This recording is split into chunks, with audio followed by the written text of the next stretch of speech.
Hi everyone, Renee here, and I've got a Deciem review for you today. So specifically, I'm going to be talking about the AHAs and the BHAs of the Ordinary, and I'm also going to be giving you my thoughts on NIOD, that's how I pronounce it, NIOD, NIOD's NAAP, non-acid acid precursor 15%, which is their preferred and recommended form of exfoliation. So yeah. I think a lot of us, certainly me, find it very confusing that, they would come out with such a strong acid product or stronger acid products, considering that they have this little paragraph saying that they actually prefer that we be more cautious with our use of acids and that they recommend the non-acid acid precursor. So I did ask them about this, and Brandon's response was pretty much that, he doesn't believe that acids are a disaster for your skin, and they're not against acids, obviously. But he feels that technology has evolved to a point where we can actually still reap all the benefits that acids give us without the drawbacks like the possible inflammation that you can get from it. Acids, when formulated at an effective pH level, will almost always cause inflammation in the skin. So he believes that there's a new generation form of acids that does not cause the inflammation, but it doesn't mean that acids are still not effective. Acids do work faster, but he believes that the modern technology does not prioritize immediate results over long-term ideals. I am personally no stranger to the inflammation that acids can cause, and let's just say the recovery period is inconvenient. But I still see the benefit of using them beyond exfoliation, and I will explain that as I review. So AHAs are derived mainly from milk, fruit like apple, nuts, and sugars. They're also water soluble, so they're not great at penetrating those clogged pores, but they work more on the surface level of your skin. This is really great for retexturing your skin, smoothing it out. These unglue those bonds that are tying the dead surface skin cells that make your skin really dull and flaky and patchy to those beautiful, glowy, new skin cells underneath. These acids are great for drier skin types. They're also humectants, so they'll hydrate your skin too. This is great at treating post-inflammatory hyperpigmentation, or PIE. You also have to be cautious because it's photosensitizing as well. So if you're going to use AHAs in your routine at all, you should always make sure that you amp up your sunscreen game. You should be wearing it anyway. It's also a good reason why you should really be using these treatments at nighttime rather than the day. I also feel like AHAs tend to be, good anti-aging acids as well. Not all of them, but certainly a lot of them tend to be great for the whole anti-aging aspect. So I wouldn't really use these, if you don't need to. BHAs are typically derived from the willow tree or birch tree bark. These are lipid soluble, so have the ability to penetrate through clogged pores and degunk them. While AHAs work really well for drier skin types, BHAs work even better for oily skin types, particularly if you're acne prone. They can potentially be drying on the skin. They're also anti-inflammatory and not as photosensitizing as AHAs, but you should still be cautious to wear sunscreen when you're using these. And this acid is more suitable to use at any age, even if you're younger. So if you have like hormonal teenage acneic skin, or you are just getting clogged pores all the time, like a cleanser with salicylic acid in it, or just using this every once in a while to spot treat, will really help clear those pores out. Actually, let's talk about pKa really quickly, because this is information that the Ordinary provides alongside the pH of the acids. They believe that the pKa is one of the more important considerations in acid formulas because it measures how well and effectively the acids will work on our skin. When the pH equals the pKa value, then they have achieved a perfect harmony between the salt and the acidity of the formula. And when these components are not balanced, there will be either too much salt or acidity, which will reduce the effectiveness of the formula or cause irritation. So they're actually very proud to disclose that their pKa levels are very close to the pH. Look, I just want to put stuff on my face and have them work. I don't necessarily want to understand all this stuff, but we've all had situations where we'll use two very similar products or acids, and some will cause a lot of irritation while others will be fine. And so, so just before we start, I personally would not use acids on weak or compromised skin. I think if you have active acne, or if you have a cold or allergies, or your skin is a little sensitized, I would just sort of wait till maybe your skin is a little stronger. And also, please, use your sunscreen. It's not enough that you're using these acids at nighttime only. The next day, you're definitely going to need that extra protection, especially if you have hyperpigmentation concerns like melasma or PIE, where you might be using these AHAs to treat those issues. If you're not wearing sunscreen, you could potentially make them worse.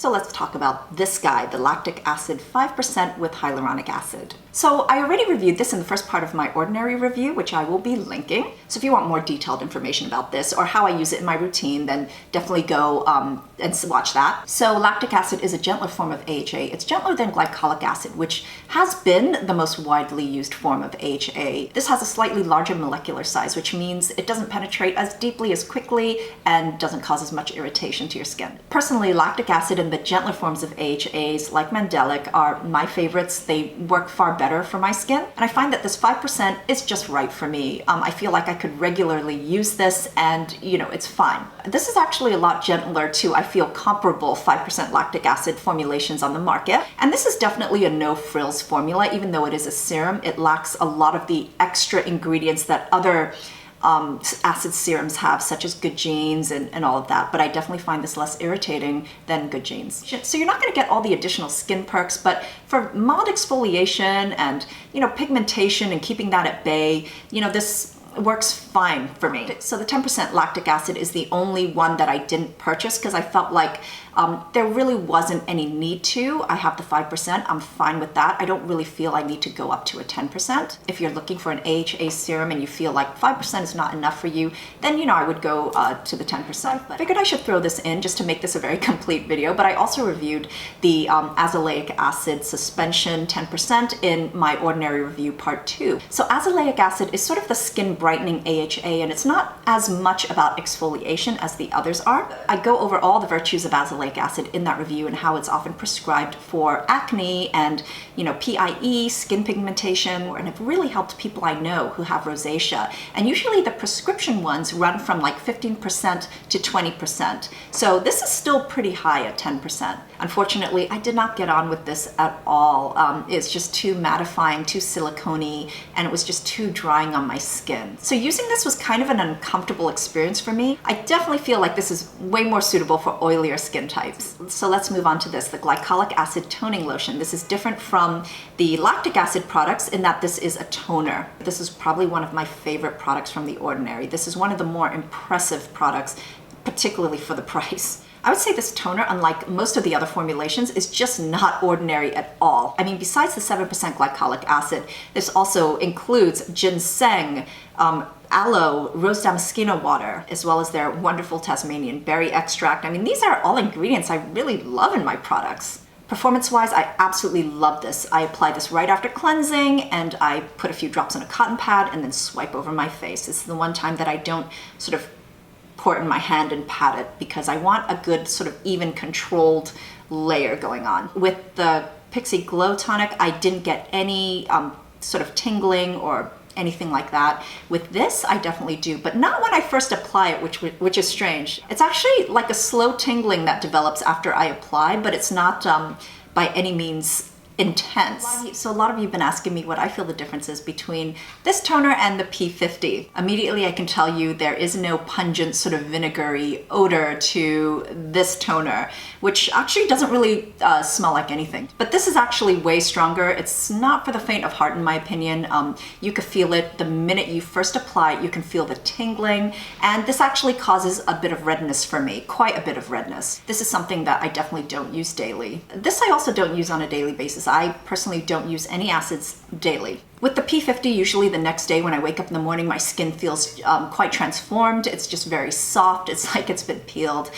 You definitely don't get as strong transformative results with this. It takes a few uses to get there, because I feel like over time, after a few uses, it's really kind of made my skin softer, retexturized. It's brightened it up a little bit. I just kind of enjoy the fact that this does not give me a lot of inflammation. In fact, this bottle that I have is a new one because I'm giving it to my sister who has very sensitive skin, and I actually think she would really like this. Now for the only BHA product they have, which is their 2% salicylic acid. For salicylic acid, you are looking for anything between 1 to 2%. The first BHA product I ever used was Paula's Choice 2% BHA solution. This is more of a spot treatment. So this comes in a really teensy bottle. Don't be fooled. A little bit goes a long way. I mean, this has some serious spreadability. I think if you're going to use this as a spot treatment alongside another AHA treatment, then I would recommend that you use the BHA first. Since BHAs have the ability to penetrate into those clogged pores and get deeper into your skin,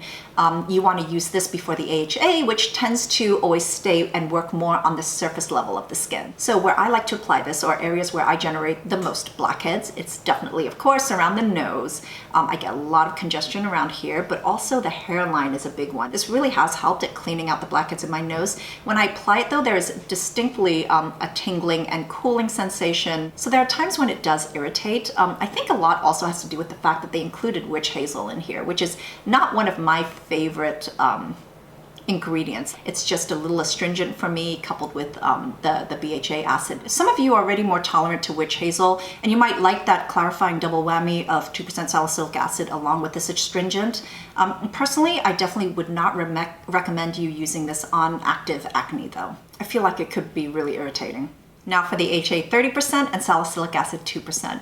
This has even a higher concentration of AHA acids as the drunk elephant. They use the same combination of acids, glycolic, lactic, tartaric, and citric, as well as the 2% salicylic. The pH of this is between 3.5 and 3.7. So this is an acid mask that you use right after cleansing, and you keep on your skin for 10 minutes and then you rinse it off, as opposed to the drunk elephant where you keep on your skin for 20 minutes. Although these are just recommendations from the brand, I personally have never kept one of these masks on for over 10 minutes. So this clearly has a lot of the Tasmanian pepperberry extract in it. I mean, look at the color, it's bloody. And the texture of this is viscous enough that, you know, the application is not unpleasant. It allows you to apply a very, very thin layer, but it doesn't sort of drip down into areas you don't want it. It's not watery and drippy. It just stays where you apply it, and that's pretty cool. And I actually also like how, I mean, other than looking like prom queen Carrie, the color in this does actually allow you to see where you're applying maybe more, where you're applying less. I feel like the downside to this color is that I'm not able to monitor the redness as well. I like to see if my skin is getting very flushed or red. This formulation surprised me a lot. I was very ready and cautious about discomfort. I was ready to be able to just remove everything very quickly. So when I first applied it, nothing. I started to gradually feel the tingling and the prickling. The tingling would escalate to prickling only around certain areas where I have more congestion. So it's always around the cheeks and around the nostrils, but it was by no means anything that was very uncomfortable. I feel like this Tasmanian pepperberry stuff must be really legitimate, because my skin did not feel irritated at all, and it wasn't red. I actually thought I would have to mix this with other products to tone it down and build up to like full strength. Actually, absolutely don't need to at all. And the rest of my routine following this treatment is always very simple. I do a few skins of my non-irritating hydrating toner, and I follow that up and seal it all in with a great marula oil. And then I use a moisturizer, and that's pretty much it. But I actually noticed the results get better and better over the next few days. There's like at least 2 days of residual sort of peeling, and by the third day that's completely gone. My skin is baby soft, retexturized, and yeah, no irritation at all, although I do feel like it sort of took my skin to the edge. So this has been very consistent in the way it works for me. Even when I'm adding in some more actives into my routine and I use this won't make my skin more irritated when I use this. I felt like with the Drunk Elephant, it was a little less consistent. I did explain this in my review that, there are a few times I use this when I'm being very, very good with the rest of my routine, and, I have no problem. But when I do introduce other actives and when I use it in conjunction with other actives in my routine, just the first swipe across my cheek can produce such discomfort and so much burning that I need to immediately remove it. All in all, this doesn't make a lot of sense, with the numbers and the percentages and the science perhaps, but the Drunk Elephant felt stronger to me than this. I also feel like the Drunk Elephant mask has a better, more immediate sort of brightening impact. That can also have a lot to do with all the other great ingredients that are in that mask, including niacinamide, chickpea flour, that, are devoted to brightening up your skin. Sort of more results when you use that, particularly immediately. But honestly, for me, even if you just put prices aside, this mask is better for my skin. In fact, it's one that I can see myself using more consistently. So now for NIOD's non-acid acid precursor 15%. So this is a kind of product that is just right up my alley because it's exfoliation, but it is extremely gentle. So this is Deciem's preferred alternative to retinols and acids. So I actually got this before the Ordinary even came out. I got this last year when one of you guys actually referred me to using this, knowing my disenchantment with acids. Conceptually, I love this. I love the idea of it. I love how it works. I love how it feels on my skin. This basically relies on the bacteria and acidity that is formed through the process of fermentation, as well as peptides and amino isolates that have the same exfoliating effect on the skin as acids and retinol, but without the irritation and inflammation. I feel like this comparison point speaks mainly to the exfoliation properties of retinols and acids, and not so much all the other benefits that they have to the skin. This has a pH of 4 to 5, and in your routine, it's supposed to go after your liquid applications, so your toners, essences, liquid-based products,